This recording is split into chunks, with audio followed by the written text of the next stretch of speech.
بسم اللہ الرحمن الرحیم۔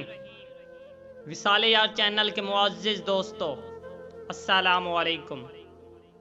امام جعفر صادق کی خدمت میں ایک شخص آیا اور عرض کی، اے نواسائے رسول، یہ عشق کیوں ہوتا ہے؟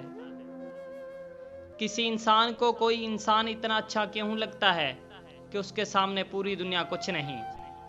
بس اتنا کہنا تھا کہ نواسائے رسول امام جعفر صادق نے فرمایا، رسول اللہ صلی اللہ علیہ وآلہ وسلم کا فرمان عالی شان ہے، ہر انسان کے اندر اللہ کی کوئی نہ کوئی صفت ضرور ہوتی ہے۔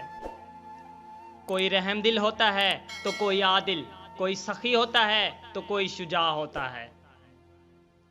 بس انسان جب اپنے اندر پائے جانے والے اوصاف کی خوشبو کسی دوسرے انسان میں محسوس کرتا ہے تو اس کی طرف مائل ہو جاتا ہے۔ اس سے بات کرنا، اسے دیکھنا، اس سے ملنا اچھا لگنے لگتا ہے۔ اسے یہ لگتا ہے کہ یہ میرا ہے اور میں اس کا ہوں۔ دراصل وہ خود میں اس کو اور اس میں اپنے آپ کو دیکھتا ہے اور ہر جگہ اسی کی کمی کو محسوس کرتا ہے، اور وہ چاہتا ہے کہ وہ ہر پل اس سے راضی رہے، اور اسی کیفیت کو زمانے والے عشق کا نام دیتے ہیں۔